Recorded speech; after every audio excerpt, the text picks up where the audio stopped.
Hello, everyone. Hey. And welcome to a special Halloween edition of Fantasy Top 5. It's scary. I'm scared as shit, y'all. So am I. I'm scared of how awful my fantasy football team is, and I don't even know what to do about it. I'm scared of how I would like to great put a costume on mine it and hide it. What? That doesn't make any sense. Yeah, that was good. That was absolutely awful. Don't worry, I'll fix it. I'm taking my fantasy football team trick-or-treating. I could turn off the lights. Oh, that would be freaky. Oh, I've got a plan. I've got it. You guys keep going. What I've if got we the did plan. All right, I've the got Lane's got the whole plan. show with the lights right. off? What if we did the whole show with our clothes off? Oh, that would be... We could, because no one could see, so we'd be completely naked Oh, yeah. and extremely comfortable and extremely sexual. Yeah. Oh, Lane's doing something over here. This should be Yeah, awesome. what's going on here? So, Oh, it's a deep burn. so yeah, my fantasy team sucks. Oh, hey. Ooh. Oh, that does. Yeah, there's like crazy shadows. Ooh. Creepy podcast of doom. Holy crap! This is it. We're telling a ghost story. This whole podcast is a ghost story from here on out. Ghost starting story. with the winner of the ultimate costume contest, the hurricane back east. What's his name, Eric? Sandy. Sandy. What does Sandy dress up as? A Frankenstorm. Oh, Frankenstorm. I love it. So anyone who's listening back east, I'm glad you have power, and I'm glad you're listening, actually, just to be honest. Yeah, it'd be awesome if you made it out alive, because we love our listeners. We do. So yeah, Frankenstorm's pretty crazy. Apparently, as my number one news story, which we'll get into later, they're postponing NFL activities such as practice and the trade deadline. And drunk driving. Because so many NFL players get pulled over drunk driving. Oh yeah, that's pretty true. All right. But yeah, we are Fantasy Top 5. I'm Sean. And I'm Eric. We are your hosts. Lane over here is the producer, and he is... That's why he's so good. Just right on the spot, he comes over here and makes the whole podcast creepy for Halloween. Just Yeah, like you will we never wanted see him a to. podcast with more people wincing their eyes like this. It's pretty much as bright. today. It's extremely bright. But- I wanted to do a Fantasy Top 5 pumpkin for this podcast, and I got too lazy to do that, so that didn't happen. But yeah, we do a weekly podcast here on Fantasy Top 5. We do 2 a week, actually, one on Monday and one on Thursday, where we talk about a lot of different things. We actually answer your questions live in a chat room as well on justin.tv/Fantasy Top 5. We have a website, fantasytop5.com, a Twitter @FantasyTop5, a Tumblr, and...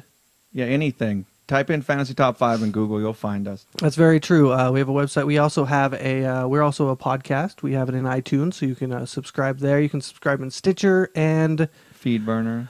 most podcast apps. So go ahead and subscribe to us, listen to us, love us, and You won't get the visual of this spooky story in the audio version, but it might be better for us all that way. Who really can tell at this point? who really knows? But yeah, so we start out every podcast with our newses and bruises. It's our top 5 news stories of the week and our top 5 injury reports. Our number one, like we talked about, is Frankenstorm, which is Hurricane Sandy. They're apparently postponing a lot of NFL activities, such as practices, trade deadline. They moved the trade deadline to Thursday. Oh, really? Yeah, just because they're kind of worried that things may not go through okay for the people over there on the East Coast. So Yeah, I don't know. That makes sense. It's like it doesn't seem very intense if you're like on the West Coast just hanging out, but in the East Coast, if you looked up anything on it, there's flooding everywhere. Yeah, like it looks bad. The teams that were in the Rams and the Patriots that were in England, in the UK yesterday, they all had to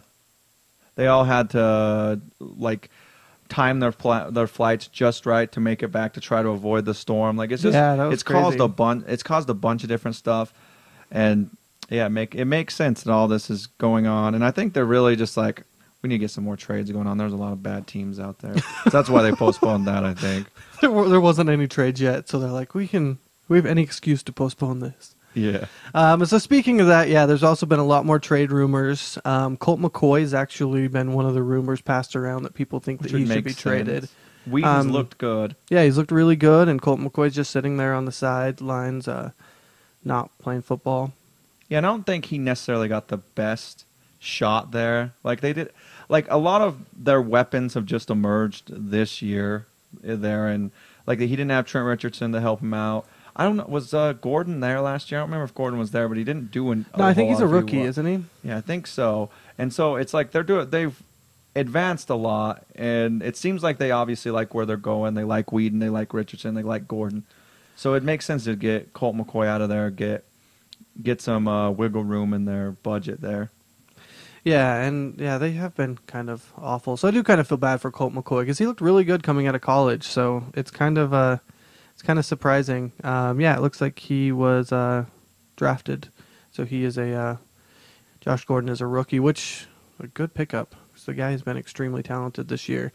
It also looks like Braylon Edwards and LeGarrette Blount are also on the trade block, which these are a lot of other people that have just kind of had other people kind of step up and take their starting job away from them. So and Braylon Edwards got Blount traded looks there. Kind of awful. And Braylon Edwards has done well when he's been on the field. Like he scored one of their touchdowns that was pretty impressive a couple weeks ago. But he isn't getting the reps that I think he would want, and maybe they don't need him. Like who knows? Yeah, it's kind of crazy. And then LeGarrette Blount, he's kind of been behind Doug Martin, who's another stud. Yeah, who's just looking incredible. Rookie studs. That's the whole thing this year. That's this whole year has just been incredible rookies that have just come out and just been incredible. Incredible rookies that have been incredible. I like it. Emphasis. Carolina and St. Louis have both received calls for D'Angelo Williams and Steven Jackson. Which makes sense. Yeah, because I think I wouldn't really want D'Angelo Williams, but if you need someone, maybe. I don't know. Carolina's line looks awful, which don't get me wrong. Like some running backs can work with an awful line, but I don't know. D'Angelo Williams, I can't think is as bad as he seemed this year. They gave him a lot of money, so and also they've been losing and losing and losing. When you get and a lot of at least one of the teams I know of that's asking for these running backs is Green Bay, and getting in a situation like being in Green Bay, all of a sudden you can run a little bit smoother. I think it's one of those things where you get motivated, and that helps. Well, there's that, and then there's also having an extremely good quarterback that opens up the run a little bit. Well, Steven Jackson already has that. Oh, that is true. Not after performance yesterday. Sad. Oh my goodness. And then also Jared Cook requests a trade as well. Which I don't know why he wants out of there so bad. They've looked decent the last couple weeks. Yeah, they have. And it looks like they're finally coming together, and it also looks like they're not hesitant to get him the ball, so I don't know what the hell his problem is. Yeah, I saw something where he's like second or third in receptions or something, but for some reason he wants out of there. It doesn't look like they're going to trade him. But so my number 3 news story is just talking about quarterbacks in the NFL. I feel like that's the other thing. If we want to talk about rookie debut, like incredible rookie debuts, the other thing we can talk about is quarterbacks in the NFL that should be good that just are extremely hurting their team. The first one is Andy Reid questioning the change in quarterback position in Philadelphia, which he said he's not going to make the change yet, but it is definitely something they're looking at. Yeah. And it sounds like Vic knows that. Number 2 is Jason Garrett defends Tony Romo in his loss, which the guy just wants to give the other team the ball constantly. I don't know why. And that's the thing is I think Tony Romo's hard because sometimes, I can't really defend him after yesterday's game. He had a lot of mistakes in that game, but they were down 23-0, and he brought him back to being within Dez Bryant's fingertips, landing inbounds of making a win. 2 inches. So, and that's the thing is he led them to being down 23-0.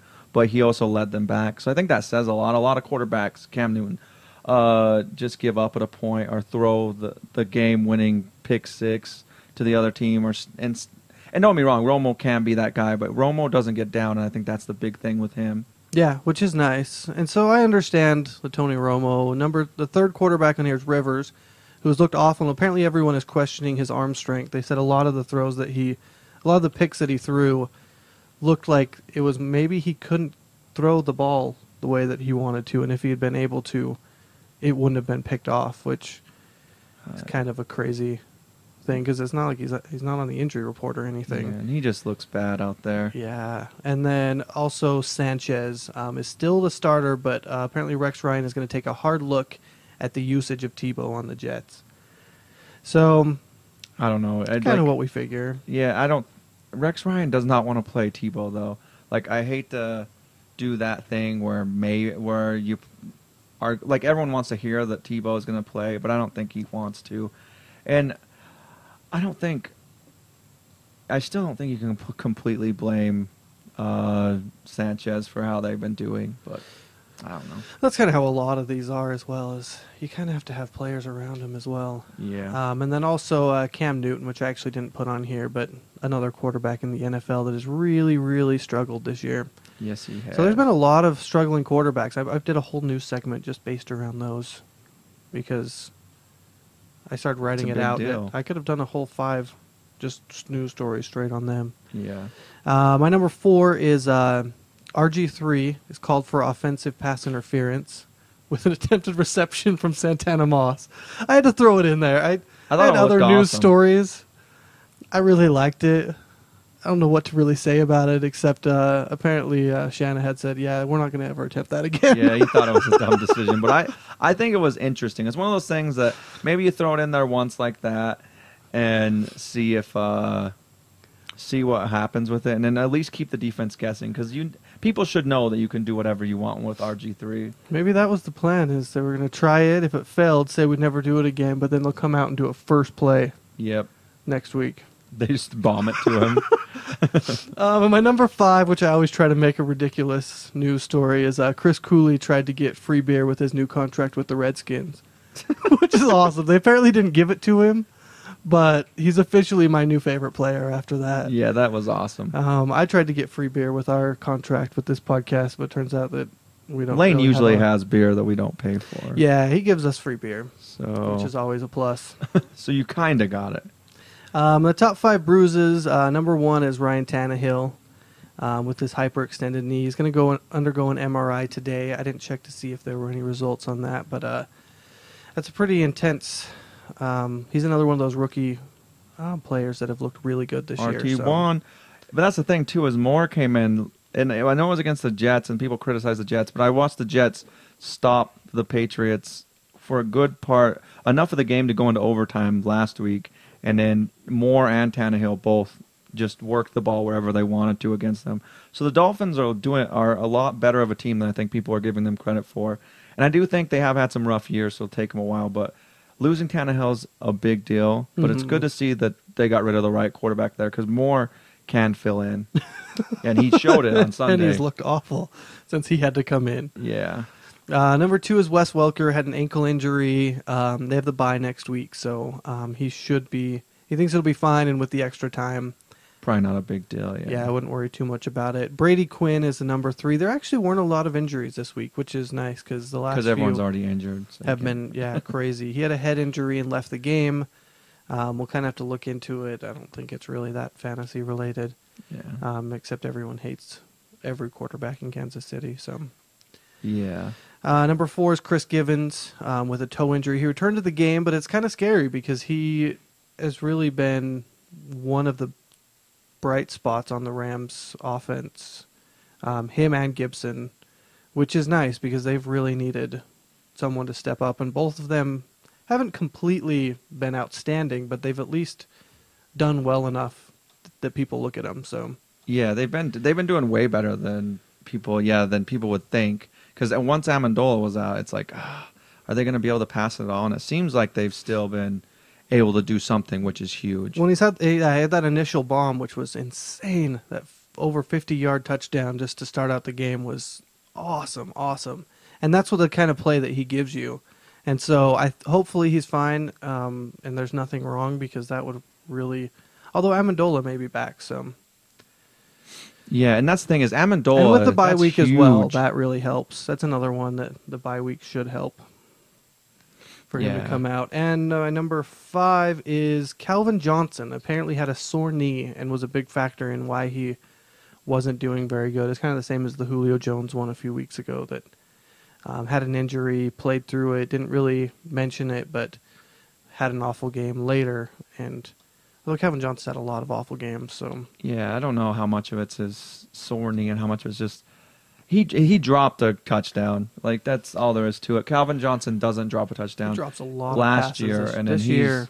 He's not there. Like, I don't know what's going on. I don't know if it's it's that the Madden curse. It is. He just has looked bad. It's that sore knee. Yeah, maybe it is. Maybe it is, but I don't know. Like he's a rough guy to own this year. Yeah, he is. Yeah, that's just there. It is. All right, now we're gonna move and bruises. Yeah, now we're gonna move over to the top 5 surprises and disappointments of the week. And the number 1 surprise of the week, I actually gotta kind of slap myself across the face with this. I gotta eat my words because I thought Tampa Bay's offense was gonna come out against the Vikings, who have a very good defense, and I thought they were gonna not do a lot. And then they came out and they were flawless. Like very true. Freeman had 262 yards passing, 3 touchdowns. Doug Martin ran all over them and then caught a lot of passes. He had by far his breakout game of his rookie season. And then Mike Williams also had 68 yards receiving and a touchdown. And basically the whole team looked great.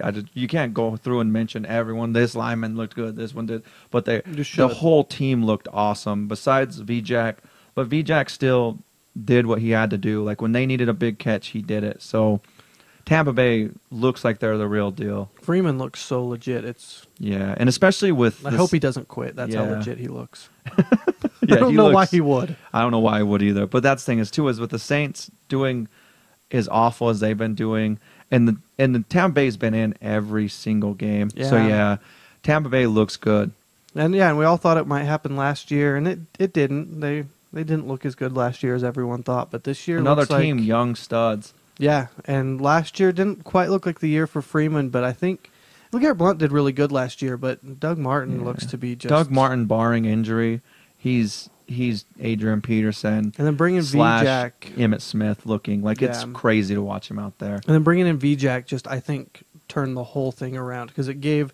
He updated. He went, hey, not second, not third, but like fourth version of Mike Williams. He updated Mike Williams by being there to mentor him, like... And you said that coming into this year. 5 years forward, yeah. You said him being there is going to make Mike Williams, and I didn't believe you because Mike Williams really hasn't been that good of a wide receiver, but having VJack there has made him incredible. Yeah. And not to keep talking about the Buccaneers all day, but another thing, the tight end that they added from Indianapolis called Dallas Clark, has helped. He hasn't been a big thing, but when they've needed that guy across the middle, he's been there too, and these additions are helping Freeman so much. A solid running game, and then those extra people to catch the ball. Freeman is... And everyone knew Freeman was going to be good. Yeah. It just kind of had to get the right pieces around him, and that team looks legit. Yeah, they do. All right, and then moving on to my second surprise of the week, Trent Richardson, who was a huge question mark for a lot of people this week. Everyone knew he was going to be wearing the flak jacket. Everyone saw what he did last week. He came in, barely played, got hurt again, but he comes out against the Chargers, who were ranked the first defense in the league against the run, and he got 122 yards and a touchdown, and he basically single-handedly led his team to a huge win. That's two in a row? No, two out of the last 3.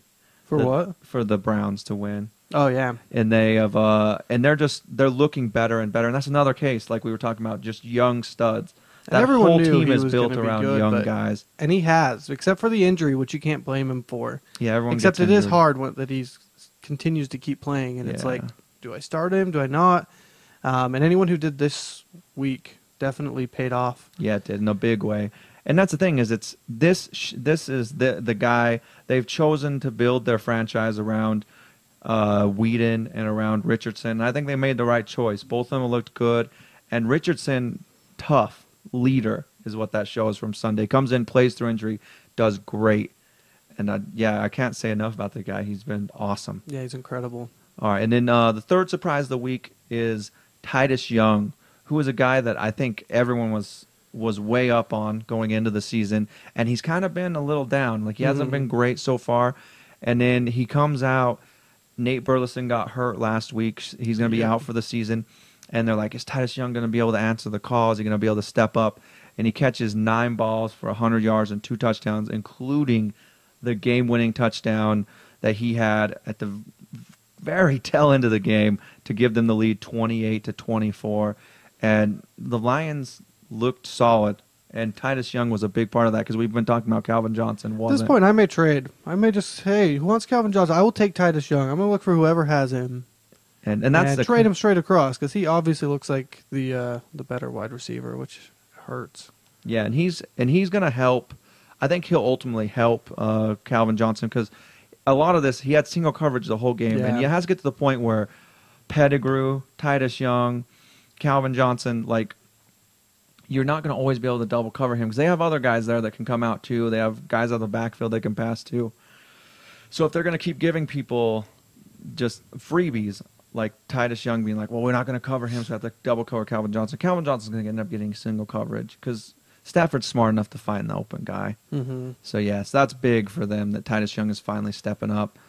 And then my fourth surprise of the week is Jonathan Dwyer, who had his second 100-plus yard game against the Redskins on Sunday. And everyone talks every week about how, you're going up against your team's going up against the Redskins. Play all the receivers you have from that team because their passing defense is awful, but their running game is good. And he just went out there and he literally looked like the second coming of Jerome Bettis. It looked like the opposite because I played Antonio Brown and Mike Wallace didn't really do a whole lot either. And Brown's actually kind of slowly declined. Like he hasn't had a touchdown, and other than that one that was a fumble in the end zone for I think the whole season. Yeah, which is rough. And then Jonathan Dwyer just looks insane.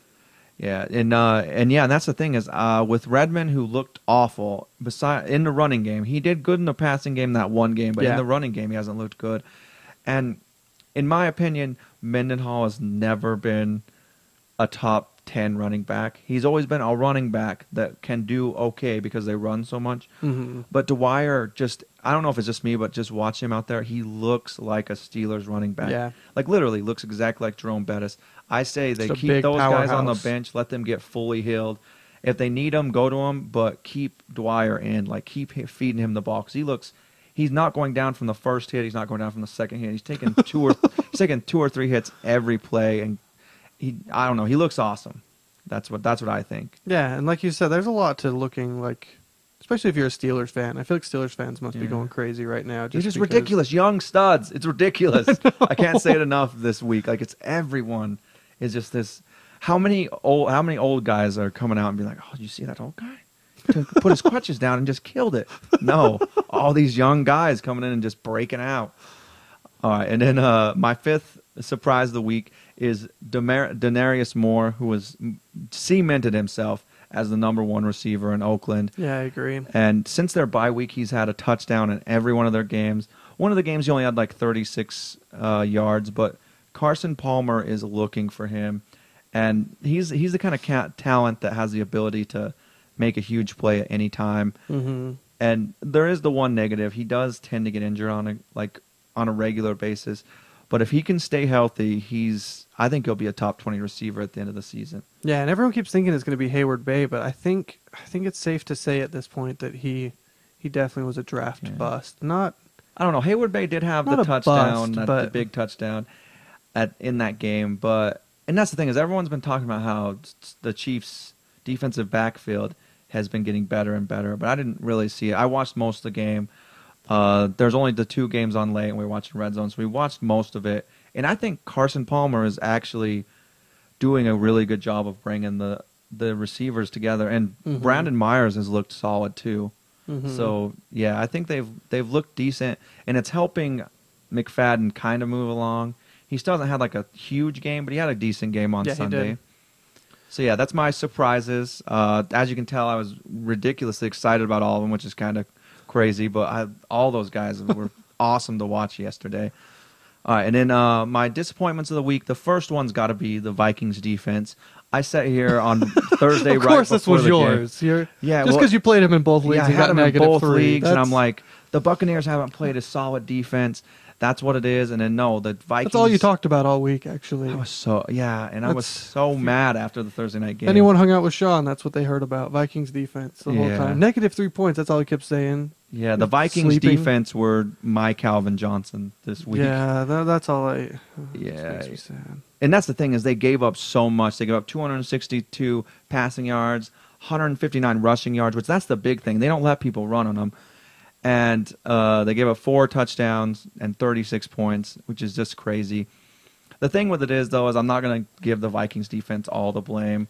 Like, they didn't have their offense couldn't do anything. There was a couple times where they got a spark going. Like you remember watching Jared Allen on that play where he got his helmet ripped off and his face was bleeding and he was freaking out. The fans were all in it, and then they stopped him on the next play. And then the Vikings got the ball back, and it was like a 3-and-out. Like Ponder has not been great the last little while, and I mentioned him last week, so I'm not mentioning him in the disappointments this week as like a highlight, but they got to figure something out. Like Percy Harvin and Adrian Peterson have been good, but other than that, their offense is kind of stalled. So, well, I was kind of wondering because Ponder had his chance last year, didn't really look that great, but he kind of came in this year and kind of, did I say weak? Did I say? You said year. Yeah, and so last year he kind of didn't look that good, and then this year, the starting out, he really did start to look pretty good, but I don't know. You kind of wonder if he's good enough. Yeah. All right. And then my number 2 disappointment of the week was Cam Newton, he's just been awful this season, and it didn't really change against the Bears on Sunday, which I'm assuming a lot of people didn't think it would change against the Bears on Sunday. Yeah, I certainly didn't. And he actually ended up with a decent game. It wasn't awful. Yeah, he did have over 300 yards better passing, but he had no touchdowns, and he had 2 interceptions. And that's the thing is, on a day when the Panthers defense came out to play, they did a good job of that game in their hands. And then Cam Newton threw a huge pick six. That was and gave him the lead with 6:52 remaining in the fourth quarter. And then he almost led a comeback drive, and he did lead a comeback drive, but he almost led a touchdown drive, but he just can't connect with anyone. Steve Smith hasn't caught a touchdown all year, which I think people taking Steve Smith out of the game. Like Lewis Murphy is refusing to take that step. I watched him in Oakland. He didn't do anything there. I watch him here. He does a good job of calling for flags when he doesn't catch the ball, and that's really all I've seen out of him. LaFell's had his moments, but isn't consistent enough. Yeah, but he's LaFell off of all of our rosters, so it's one of those things where it's just... Olsen's a good tight end, but just hasn't quite... And that's the thing, is Cam Newton's got to find a way to get to Olsen, get to those underneath routes. Like, he's trying to win the game on every throw. And I think the biggest thing with him is he hasn't lost until now. He's always won his whole life. I think he doesn't know how to handle losing. And personally, after throwing that pick six to give him the game, I think someone needs to put in Cam's suggestion box the suggestion that, Cam, you need to play better. And that's really what it is. Like, the nice thing is the schedule does ease up after this, so hopefully he'll start to look a lot better. And he's a hard guy to drop, and he's their franchise right now, so he's not Vic. He's not going anywhere. Yeah. So, it's rough to be a Panthers fan right now, especially after last year, all the promise and everything, and nothing. But, all right, we're going to move on to my third disappointment of the week, and it is Phillip Rivers. And on a personal note, I'm not disappointed in him, but on where I thought he was going to be and where I said he would be last week, I am. Like, you did pick him up, so... No, I don't have Phillip Rivers. I had him at the beginning of the season. You traded him for Romo. So now you're not disappointed anymore. I traded him for Romo, so I don't know. It's weird. Was it good? But yeah, Phillip Rivers, he came into the week outside the top 20 in fantasy quarterbacks. Outside the top 20. Like, I don't think there's a person in the country who does any kind of ranking in fantasy would have put him outside the top 10 going into the season. Yeah. And yeah, he didn't look any better. Like, he didn't have any turnovers, like any interceptions, but he did have 154 yards passing, and that was it. And that's the thing is, we've watched the Browns defense, even with Hayden back, they haven't even came close to shutting anyone down, and they shut him down with ease. Yeah, and he looked awful. And basically, there's not a whole lot to say about Rivers. Well, one thing I will say about Rivers is he's always been that guy. In my eyes, anyways, a lot of people think that he's been great his whole career. But even last year, if you look at the stats, he picks his games. And that's the thing is, you could always say he's always a good matchup play. You can always play him in this game, he's going to get 30 points. You play him in this game, he's going to just kill it, 5 touchdowns. You play him in this game, he's going to do this. He hasn't done that this season. He hasn't had any of those big games. He's only had the terrible games. And I just want to give you a few. Like, he's averaged about 15 fantasy points a game. And he's just not an elite quarterback anymore. And I just want to give you a few 5 quarterbacks, since we're fantasy top 5, that you could pick up over him that were not drafted in the top 12 in fantasy this year. And Ben Roethlisberger would probably be the first one. And then close with him is Josh Freeman. Andy Dalton's done great. Ryan Fitzpatrick's done great. And then Carson Palmer's also done really well. And all these guys were drafted way lower than him, and all of them have done a whole hell of a lot better.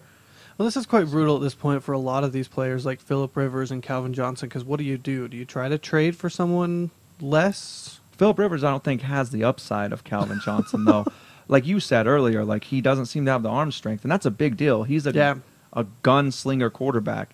Like that's like Brett Favre not having the arm strength. Like when he played, that would have been there's no upside then because he's a turnover machine, and you have to have that arm strength. So I don't think he has an upside. I do think he'll probably have a couple more decent games because he's a quarterback. He has so much opportunity, but I don't know. I would pick up any of those guys over him if I had him, but I don't. I luckily, like I said, I traded him off my team, which was good. Yeah. But you may be able to get someone. Yeah, I don't think you'll be able to get like a Romo anymore, but maybe Carson Palmer. Yeah. Yeah, it's brutal. Yeah, and then my number 4 disappointment of the week is Jamal Charles, who had just come off his injury. He had bounced back and done very well this season. And in this week against the Raiders, he only ran the ball, he only touched the ball 8 times. He only had 4 yards on 5 carries, and then he had 6 yards receiving on 3 catches. And crazy. The crazy thing about this is they asked Romeo after the game, like, Romeo, no, I'm not going to do that. They did, they're like, hey, Romeo, why didn't he get the ball more? And Romeo, like the insanely talented coach he is, said, yeah, I don't know. I don't know why he didn't get the ball more. So, yeah, the Chiefs look like hell, and it looks like for some reason they're trying to roll with Hillis now, which is insane to me because Hillis hasn't done anything since 2 years ago. So let's take out this guy who's emerging as one of the top guys this year and go with Hillis. Well, it's just so weird because that was what I said in the last podcast. Is I said, as long as the Raiders, we were talking about the Raiders D, as long as they can shut down Jamal Charles, they should have a really good defensive game. Yeah. But they do need to worry about that because that's a pretty big deal. That's about all they have going for them. And then they're like, oh, yeah, that's a good point. Maybe we should let the Raiders have and then he gets 10 total yards on 8 touches, which is insane to me. It's like, how do you not know that? That's your best player out there by far. Yeah, there's Bo no one was nowhere even close to him, and Bo's the second best player, and then there's no one. And yeah, it's insane to me. And then number 5 is kind of sad, but I had to put it in here because it's Michael Vick, who finally had a game without a turnover. He comes out, and you'd think it'd be a good thing, but then he just, I don't know if it's the turnovers that get him going or what, but he just did nothing. He had like 191 yards. He did have a touchdown. He did have 42 yards rushing to go along with it, but he just, I don't know what it is. A couple years ago, everyone watched Vic lead the Eagles to the playoffs, and he just isn't, whatever it is, he's just not able to get them winning. And like Eric said earlier, I would like to know what it is too. I really would, because I don't understand. He looks like a completely different quarterback. He doesn't. I don't know if it's because of the whole thing where it's like they don't want him to run, but it seems like every time he even gets out of the pocket, he just throws it to the other team, and it seems like, I don't know, it's just brutal. Yeah, and it's like we said just a little bit earlier, like Reed has finally admitted that he's looking at the other guy, and then if you watch the interview with Vic, it was just sad, like to watch him. He basically said, "I'll support whatever coach does," and he basically said, "I'm not what they need to win." I guess basically is what it seemed like to me. So yeah, that's my top 5 surprises and disappointments of Week 8. It's just crazy. I would really like to see, because they do play the next Monday night game against the Saints, and so it'll be nice to really sit down and watch and see what is wrong with Michael Vick. Like, what is it? Is it his line? Is it just that he's just not paying attention? Is it, I don't know. It'll be pretty crazy. Yeah, it's been weird to watch him so far. Yeah, it's been bad. So our next segment here is pickups, put down, and watchovers. Pickups are people you should pick up or use a waiver wire pick on. Put downs are the people that we are down on, either trade or drop. And watchovers are a few players that are kind of up and coming that if you really need someone, pick them up. If not, kind of flag them and just kind of keep an eye on. So number 1, like we talked about, is Titus Young, who just looked absolutely incredible. He's 37% owned. And it looks like, with Burleson out, he's definitely going to be the second guy. And with the way Calvin Johnson's been playing, Titus Young, especially with Calvin Johnson not playing well and still getting the double coverage. Titus Young, maybe a really, really good wide receiver to own going forward. Yeah, and he looked great on Sunday. Yeah.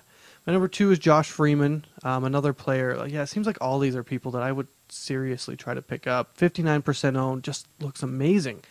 I didn't actually see how many points. You have the stats that you got this week, but like we talked about last week when I told everyone to pick him up, he's had multiple over 20-point games. He's averaging a lot, and yeah, he just barely made it outside the top 5. But let me just pull it up really quick. He did really well. I think he had 23 points. Let's just check this out really quick. Yeah, last week when I talked about him, his last 3 games, he's averaged 23 points, and he's been in the top 3 the last 2 weeks, which was absolutely crazy before that. Where did he end up this week? Yeah, he ended up 6th. Still. And how many points? 22, about 22 and a half. So once again, another 20-point game. So that is 4 weeks in a row. He's had 1 bye. So the last 5 weeks, we're on week 8. So 5 out of the 8 weeks, which one was a bye, he's had over 20 points. I mean, they've put it together. That's top 5 quarterback right there going forward. So 59% owned. If you have I would definitely try to get him. I think we're all really high on Josh Freeman. If you have Rivers, if you have a lot of people, he's looked really good. My number 3 is Cecil Shorts, 8% owned. He still looks like he's still the number 1 wide receiver in Jacksonville, and they're definitely using him a lot. He looks really, really good. I think he's going to stay their number 1 receiver. I do too. Blackman's finally coming around a little bit, but I think Blackman is going to be just okay till next season. Mm-hmm. It's one of those that everyone thought was going to be a rookie standout and just has not at all. Number 4 is Chris Givens, 11% owned, which is absolutely crazy. He's kind of that big play guy like we talked about, but he's had 5 straight games with a reception of 50 yards or more. And I think that's the league record, isn't it? It could be. I didn't actually see it, but that's absolutely ridiculous because that's 5 points straight out. Yeah, because after the Packers game when he had that one, he had tied the record. So yeah, that's of having 4 straight games with at least 50 yards. That's a league record? Yeah. Wow. So, no, NFL rookie record, my bad. NFL rookie record. But still, that's a big deal. There's been a lot of good rookies, so. And then if you get points for a 40-plus reception, that right there, just with that 1 catch, is a lot of points. So definitely keep an eye. They have a bye week this week, and then there's also that toe injury. But if you're in a deep league, I don't think he's a bad play, and maybe even a flex play. And the Bucs don't have the hardest schedule going forward, and they should have Amendola back. The Rams. So yeah, what did I say? You said Bucs. Oh yeah, I meant the Rams. The Bucs in my head, but and so I think they're going to come out, and I think Bradford's going to have those guys ready. I think they're going to come out and they're going to play well for the second half of the season. The Rams had a really tough schedule in the beginning, and with Amendola coming out, I think, hopefully they get some wide receivers that are actually consistent at this point. So it should be pretty good. And my number 5 is Miami defense. If you need a defense, they're 29% owned. The main thing is just that Jets beatdown was just really impressive. Yeah, and the Miami defense looks great. Yeah, they've already had a really good run defense. And so if you need one, I mean, a lot of these defenses have kind of been up and down, like with the Vikings. Finally thought there was a defense that was coming out that you could really own. And yeah, because people have put up points against the 49ers, have put up points against they have put up some. Has anyone put up points against Miami? Like, I know the Raiders didn't. I know the Jets didn't. I know the Rams didn't really put up a lot of points, did they? No. Yeah, so they just seem to be shutting everyone down. Those aren't the highest powered offenses in the league that I named, but yeah, they've done great the whole season. Yeah, they have. So definitely keep an eye on them and pick them up if you need a defense. My put downs are number 1, Phillip Rivers, 87% owned. Like Sean talked about, the stat I have here is there's 21 quarterbacks that are averaging more fantasy points than Rivers, which in an average league, that's right about as many as you really have. He should be the bottom of your backups if you have a backup quarterback. Exactly. 21 quarterbacks. I mean, people usually have 1 quarterback. In a 2-quarterback league, it gets a little bit higher, but 21 more. So he's the 22nd as far as averaging points. He just looks awful. Try to trade him or keep him as a backup and maybe match play even then I'd be pretty nervous. Yep. My number 2, which is pretty crazy because it's actually a kicker here, is Greg Zuerlein. 78% owned. I think everybody thought that Greg the Leg was going to come out, and he just looked incredible the first few weeks. And pretty much from the moment that I picked him up and dropped the best kicker, which was Jason Hansen, he decided that he hated me. Yeah, that sucks. And has looked really, really, really bad. So if you have Greg Zuerlein, I would probably drop him and try to pick up another kicker. My number 3 is... especially this week because I don't know bye. Oh, yeah, that's true. That's true. Drop him for this week and then just, leave him. My number 3 is Mikel Shore at 77% owned. He hasn't had a double-digit game since his first week that he came in week 3. So he came out in week 3, had an awesome double-digit, I think it was a 13-point game or maybe 19. Yeah. It was pretty high. He did pretty well, but then he hasn't done anything since. And then since then, he has not even gotten the double digits. He's had, I think, a 9-point game, and all the rest have been like 3 or 4s. And it just doesn't... Just so depressing because I really thought... And it seems like they're working Bell into the system a lot more. Yeah, they're using Bell a lot. Which is, it's weird. Like, they can't make up their mind there. And I picked up LaShore. I haven't really used him, but I thought he was going to start to get consistent, and he just hasn't. Yeah, he looked really good. I still really like Kevin Smith, but that's apparently me. I'm alone in that. He looked really good. I thought Kevin Smith looked really good the first 2 weeks. But my number 4 is Michael Bush, also 77% owned. And it just looks like, he's just not doing the same thing he did in Oakland. In Oakland, he was the second guy. He was behind McFadden, but still got a lot of looks. They said they were going to use him as the goal line back, and the Bears have kind of looked, I don't know, even this last game, they were kind of down and then ended up pulling it out. So I don't know if that's kind of it, is that they've kind of had these weird games where it's not really consistent, so they're not using him in that consistent way. Marshall's been helping them a lot passing, too. So I think that's part of it, is they've just been able to pass a little bit. But, when they're not passing it well, they're getting their asses handed to them. Like, Panthers looked good against them on Sunday. So they're just a confusing offense right now, and their line hasn't been great. So I think that's a lot of it. And that's a lot. Yeah, their line is awful. And then my number 5 is Calvin Johnson. Normally, I kind of tell people what to do. I have Calvin Johnson in both leagues. I'm not going to drop him. I don't even know if I'm going to try to trade him because I don't think you can get fantasy value for him. I don't think anyone wants him for anything. I don't know. I bet Calvin Johnson, you could maybe find someone to trade just because you got to think he's going to bounce back. But still, it might be a tough sell. Yeah.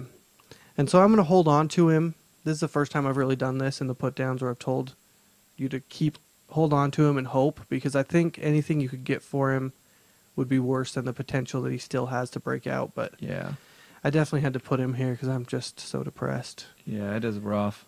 And my watchovers we'll go over real quick. My number 1 is Vic Ballard, 35% owned. Like Sean talked about when we were watching the games yesterday, is Brown finally comes back, and then Vic Ballard decides to have a huge game. Yeah, and that was an insane play that he made, that diving into the end zone. That was a tough play, but that's the thing. It was impressive. His head hitting the pylon, his helmet hitting the pylon. Yeah, you definitely put him in the right spot because watch over is where he needs to be. Because I wouldn't have faith in him yet, but if he makes more plays like that, Brown hasn't proven to be great, so you never know. They might turn it into a timeshare there. Yeah, they might. My number 2 could have easily gone in the top spot. Jonathan Dwyer, like Sean talked about, 41% owned. The only reason is because we still don't know on Redmond and Mendenhall, and who knows what they're going to do. They could both be back next week.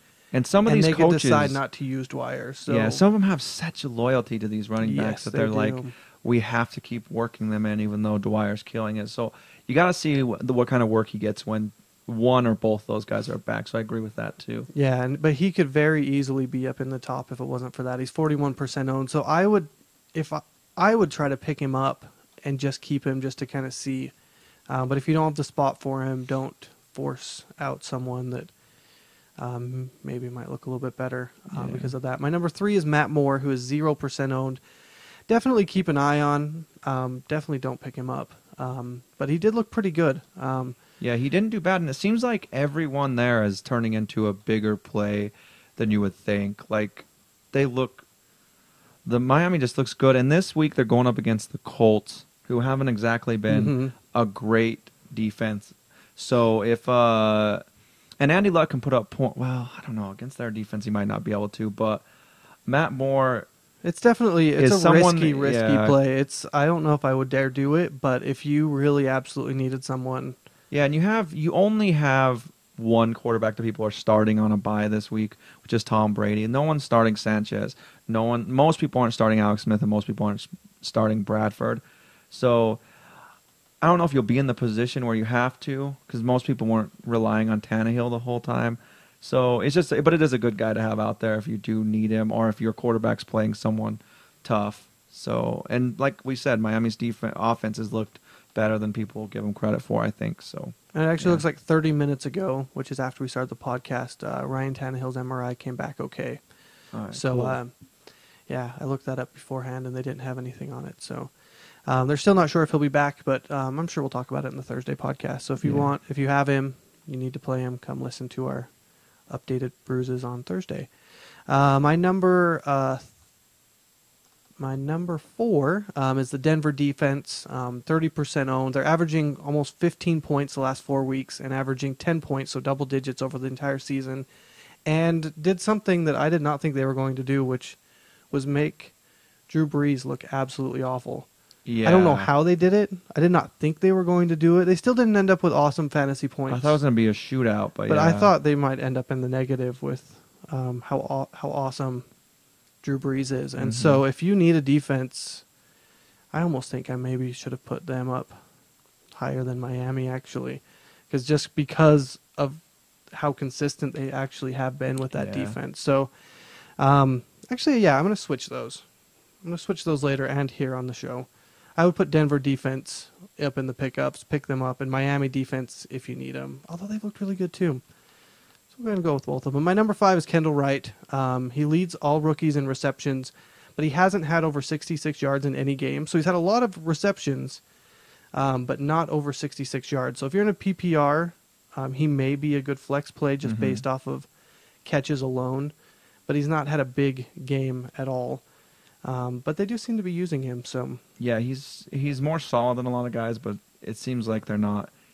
On bigger plays, they're going elsewhere. So yeah, it's hard to say, but he definitely looks decent, but not great just yet. And let me see how much he was owned, and then we will move on to.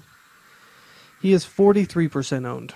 Yeah, so you can still get him. There's probably guys you can maybe get that are a little bit better than him, but it kind of just depends on your league. Some people just have, like Sidney Rice is owned in both our leagues, and I don't think he's owned very highly in a lot of other leagues. And it's like stuff like that. Like it all depends on people's preference.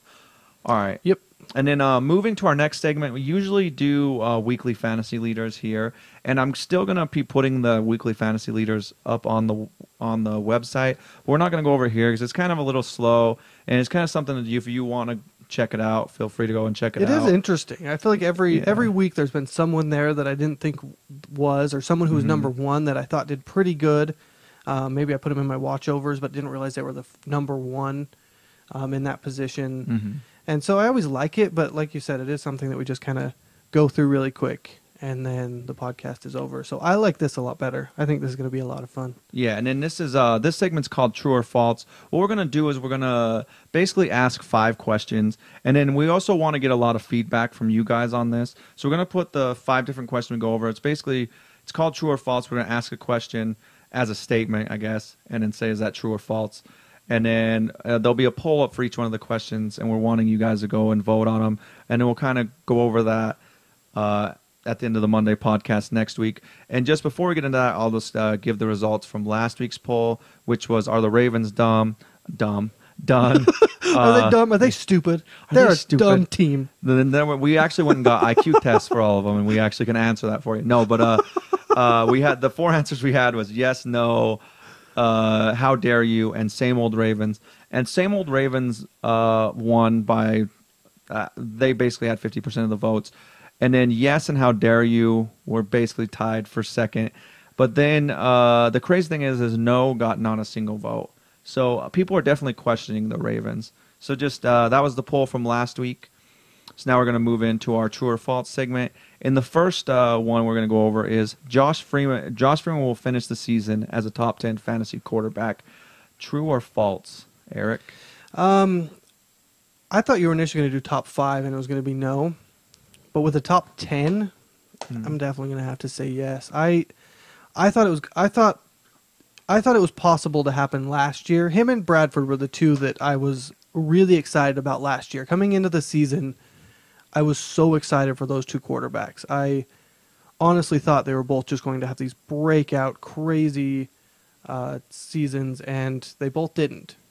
And so this year, I want to have that same excitement, and with Bradford, so far, it's not exactly there. So I'm going to do it with Freeman this year, and I'm going to say he's a top 10 quarterback. All right, awesome. And I am going to say that it is true as well. Right now, he is in this number 6 position. And like we say, he is just, well, I guess at the beginning of last week, he was in the number 6 position. This week isn't over yet, so we don't know yet. But he's looked better and better. So, yeah, I'm going to have to go ahead and say, yes, I think he'll be a top 10. Lane, you want to put anything on this? I'll go, yeah. He's on my fantasy team, so I have to go, yeah. All right, and he's on your real life team. And he's just a free man. Yeah, he is a free man. It's free to score a lot of fantasy points out there. Man. So all of us said true on that, not a lot of controversy. Man. So, yeah, we'll move to number 2, which is Calvin Johnson will finish the season outside the top 10 in fantasy wide receivers. True or false? I'm going to go ahead and take this one first. And I'm going to say, just off my faith of Calvin Johnson, and I think their offense is finally starting to click, I think he's going to bounce back second half of the season. I think he is going to finish in the top 10. Right now, he is number 18. What do you think, Eric? Wow. I was actually going to say the same thing, which now I feel like now it seems like I'm just copying you. Copycat. But I honestly like I said earlier, I don't think he can finish playing the same way that he's playing, which is why I'm keeping on to him, and why I wanted to mention him there in the put downs and tell everyone else that I think you should hold on to him. But I don't think it'll be enough to get in the top 10. I think he's still going to have a few awful games, and I do think I think if by the end of the year he'll look like it wasn't the worst decision you ever made to pick him in the first round. All right. But outside. All right, Lane, you have any feelings on this? False. Oh, so you think he will make it to top 10? Oh, no, I don't think he will. Will he make it to top 10? That's false. All right. So even though it's a question. Yeah. He finishes outside, true? Yes. Oh, finish outside. Okay. There we go. True. All right. So true that. All right. So it looks like I'm the only one that has faith in Calvin Johnson. Maybe that's because I'm one of the few people that didn't have him in one of my leagues. But the third, I picked him up in both of them. Yeah. I'm just throwing wild accusations out and guessing. All right. And which is good. The third probably win. All right, the third one is the Buccaneers will make the playoffs. Oh. True or false? Man, this has been a Buccaneers podcast today. Yeah, I can't. That Thursday night game made me a believer. Sadly, they're playing the Raiders this week, the Battle of the Pirates, and I'm stoked. Oh, this should be good. Yeah. This will be really good. I hope someone gets shot. Whoa. Sorry. They're pirates. Oh, okay. Or stabbed. Oh, all right. Stabbed is fine. But there'll be some fine. One of the players. I don't want any of the fans. I hope someone wets their cutlass. Wets their cutlass with blood. Blood? Oh, okay. It was awful, I guess. But I'm gonna finish. I was just confused. All right. I didn't. I liked it. I interpreted that differently. Oh, okay. I think we all did. Oh. I think everyone listening at home did as well. Oh. No, I'm gonna go with the same thing I said on the Josh Freeman one. I was really excited about Josh Freeman last year. I was really excited about the Bucs last year, and that excitement, although it wavered, is now continuing. So I think they will make it to the playoffs. I don't think the Saints will. Yeah, and that's the thing is I really don't. I'm going to go ahead and say true as well because they're second in their division right now, and the NFC is stacked. The NFC's got some tough teams, but like I said, the Buccaneers haven't had the easiest schedule, and they have looked good in almost all the games. So, yeah, I think the Buccaneers will make the playoffs. What about you, Lane? To make the playoffs, they just have to be one of the top 2 in the NFC South, right? No, not necessarily. They have to be one of the top 6 in the whole NFC. See that top 6 though. I think it's going to be tough. Can they do it? I think they can do it. It will be. And I think they'll stay above New Orleans as well. So they're my team. I gotta go true on this. All right, it's going to be tough though, but I think they can do it. I think the Falcons have that division. Yeah, I think the Falcons have it, but I think the Buccaneers look good. So, yeah, I think we all said true on that one. And then the fourth question is going to be a painful one for me to answer, but it is, well, I guess not question, but the Broncos will finish the AFC, will win the AFC West. True or false? What do you think about this, Lane? I missed the question. Sorry. What was that? Sorry. The Broncos will win the AFC West. No, I hate the Broncos. San Diego's going to come back. Oh wow! And take it. Bold, really bold statement there. What do you think, Eric? Oh, Peyton Manning, he's so good. Oh, really? Bold. That was actually my voice there, just because the people that are listening, they will have no idea. But I really did say that. I'm sorry, Sean. I really am. I really am, because I like the Raiders, and I really, and I don't like the Broncos. But you know who I do love? I'm gonna take a guess, and I'm gonna say Hillman, the rookie running back. He is so good this year that I just can't see the Broncos not making it with picking up such a good running back. Good point. No, the whole team just looks incredible. I think Peyton Manning looks incredible. I think McGahee is having just an incredible year. I can almost see them making it to the Super Bowl with just how good. And all the wide receivers have looked good enough. Mm-hmm. And he has a lot of weapons, so I'm going to go Broncos. I'm sorry. All right, and I'm actually going to say it's close. It's so close. They're only a game up hard for you. on the Raiders and the Chargers. And the Raiders would have to go 10-6, which they've already lost 3 to get any, or 4 to get any kind of positive reaction for them. So no one's going to agree with me on this, but I think the Raiders have looked better. I think their defense is improving under the new coach. So I think I'm going to say false, but it is so close. It's ridiculous. And that's what I hope. I hope the Raiders come so close to making it that it just is the least exciting. That's what I hope with the Rams. I don't even need the Rams to make the playoffs. I just hope they look good enough that it's actually exciting. So in the AFC West, and the AFC in general is so bad that I think 2 teams could come out of any division, and I think the Raiders and the Broncos could both come out of the division. I actually think if the Chargers found a way, they have so much talent on that team to figure something out. I think 2 of those 3 teams could go. I think the Chiefs are off the map right now. But that's the thing. There's a lot of teams that are off. I mean, the Jets, I don't think are going to make it. Buffalo still looks like the same old Buffalo. The Browns, I think, will look good, but I don't think they make it. Even the Bengals haven't really looked that good. Yeah, everyone's finding ways to lose more than anything, which is crazy to me. Yeah, so they do have a shot to make it as a wild card. And then the final one is the Ravens will win the AFC North. And I'm gonna start this one, and I'm gonna say they will not. But I also said that at the beginning of the season, and I chose the Bengals.